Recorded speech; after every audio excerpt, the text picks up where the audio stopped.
Hi, right, we're going to have a look at a few of the components that are going to be going into the TargaTwin project Street Sleeper.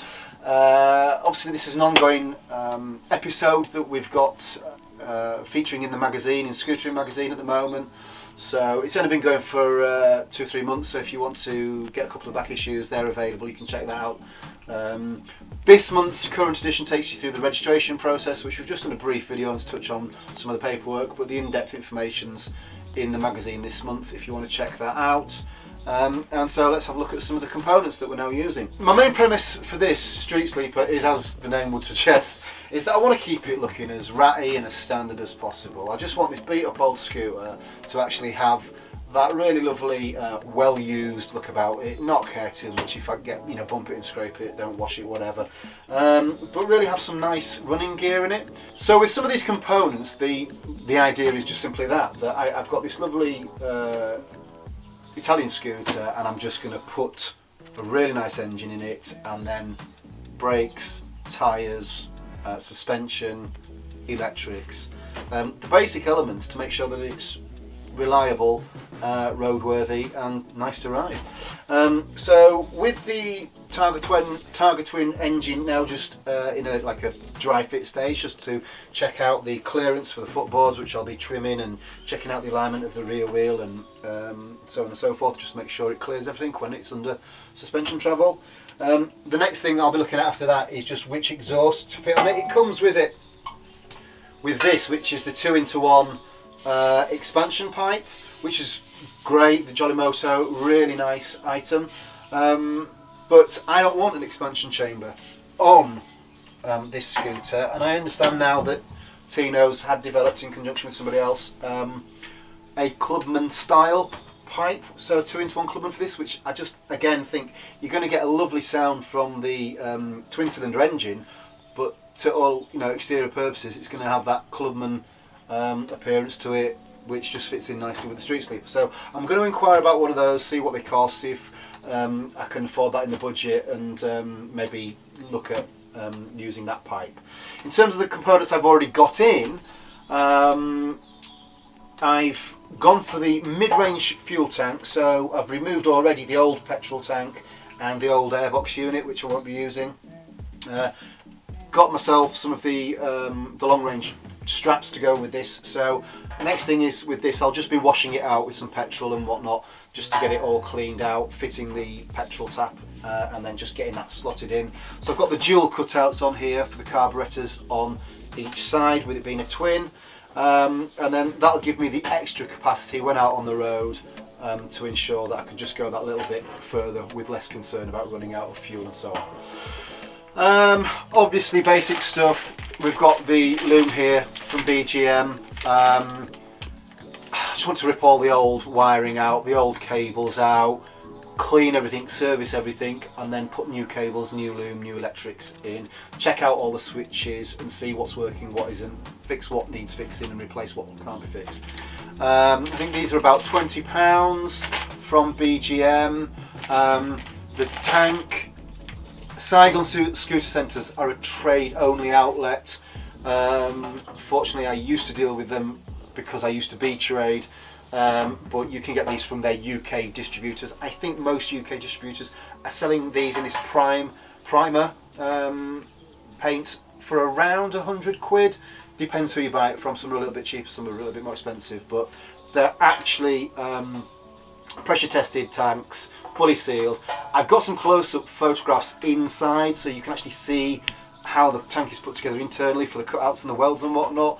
And the quality is really, really good, and I'll be featuring those in the magazine. So when you see the article, I'm going to include the inside shots of the tank, so you can see just how good these are put together. Because the last thing you want is a tank coming over, fitting this in, and it's springing a leak. So these are all pressure tested, really nice quality, and you can see that when you have them in your hands. As I say, the BGM loom, around £20. That's the electrics sorted. The loom sorted for the electrics.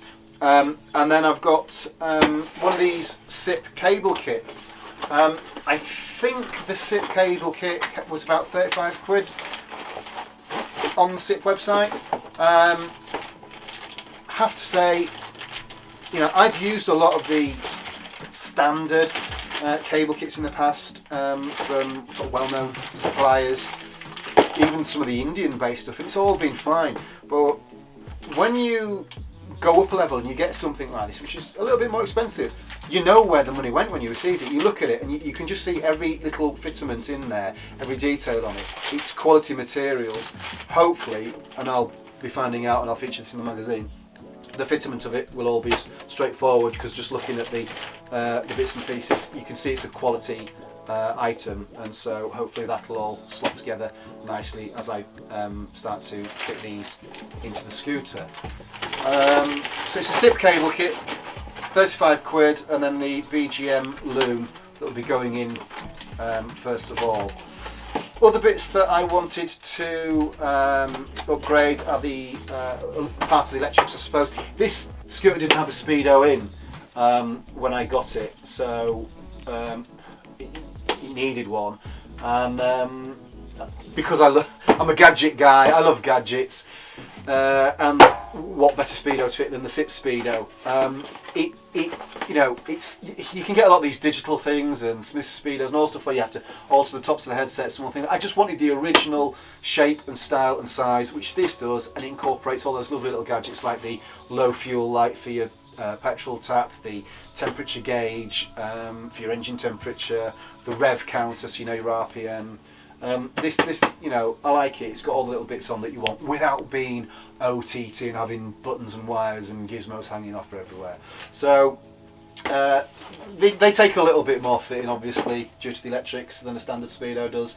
But I'm going to have the leg shields and the horn cover off anyway for the cables and the loom. So whilst I'm there, I'll just make sure that this is fitted properly, slots in nicely, and is working well before I then piece everything back together. And then in terms of the suspension, tried and tested, love them to bits, use them over and over and over, the BGM. So I think the higher end version of these are called the F16s. I think the F16s are more in the region of sort of 180 quid. These are the cheaper version, they're the slimline ones, and these are called the 6TS. They're not adjustable like the higher end versions are, but it's that mid-range rebound damping on it that they've set it at the middle level, which whenever I got the F16s, after I'd gone from the soft to hard settings for the road, I invariably came back to the mid-range setting anyway. These come with that one setting, and to be honest, for road purposes, it's perfect, and especially for a scooter like this, which I won't be having racing tyres or anything. They'll be what I call road tyres. Though these work out perfect, and they're 135 quid, so they're a bit cheaper than the F16s, but for what we want here, absolutely ideal. This is the rear shock, again BGM, the Pro R12 V2. And these come in, I think, around £200. It might be 190, it might be 210, but obviously they're coming from Germany, so it can be exchange rate dependent. We won't talk about Brexit. But yeah, so these are around £200. These have got the, you used to buy your shocks with either the 300mm if you wanted the GP height, or the 310 if you wanted the Series 3 height. These are just from 300 to 310. So you can get that extra clearance at manifold level with the manifold, inlet manifold of the engine against the frame. You can get that set up properly, and it's fully adjustable for the spring height and then the damper setting on the soft to hard. So again, it's quite often the level of the shock absorbers can be overkill for the overall geometry of a Lambretta frame, but for the road purposes, that is like a super item that's going to be easy to set up and nice to run with. Because obviously this model of scooter, as any Lambretta owner will know, didn't come with dampers as standard, I've gone for the Casa fork links, which will have the damper fitment on them.